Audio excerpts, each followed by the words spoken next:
What makes one action moral and another action immoral? We live in a world shaped by ethical intuitions and moral imperatives, a world of oughts, shoulds, and musts. And generally, we want to say that these oughts and shoulds represent something real and objective about the world itself.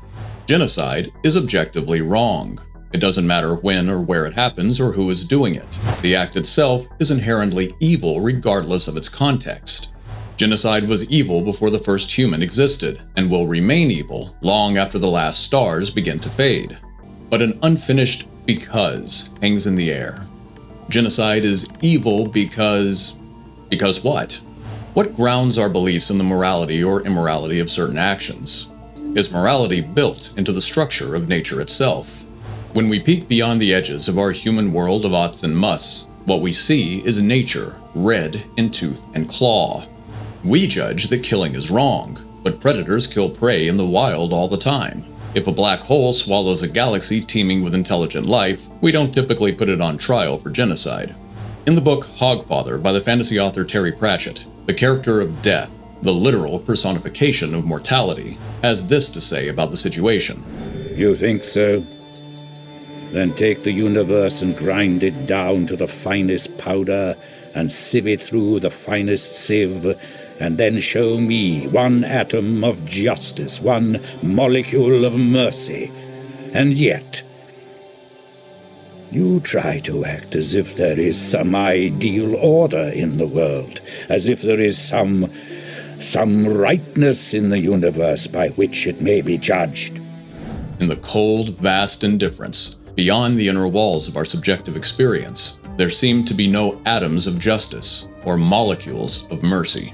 Just matter in motion, atoms and void. Nature appears indifferent to our moral opinions. There is a principle originating in David Hume that has come to be known as Hume's guillotine.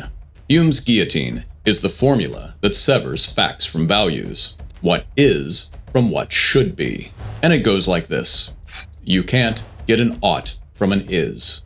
Put another way, it isn't possible to derive normative claims from descriptive claims. A descriptive claim simply states an objective fact about the world. Noting that dropping a bomb in a civilian area will cause mass casualties is a descriptive claim. Normative claims are statements about how the world should be. Pointing out that we shouldn't cause mass casualties by dropping bombs on civilian areas is a normative claim. The problem is that there is nothing in our empirical descriptions of how the world is that logically implies anything about how the world ought to be.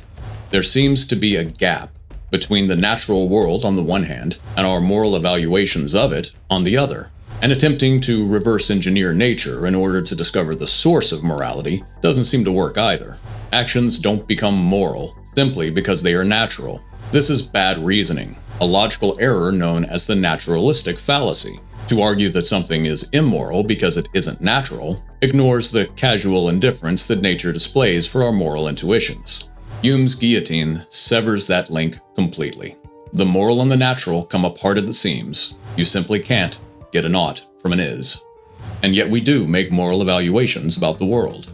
The field of philosophy that is concerned with what ought to be the case is appropriately known as ethics, and the philosophy that studies the nature of ethical questions themselves, whether they represent real objective facts about the world or merely project our subjective opinions onto an amoral cosmos, is known as metaethics.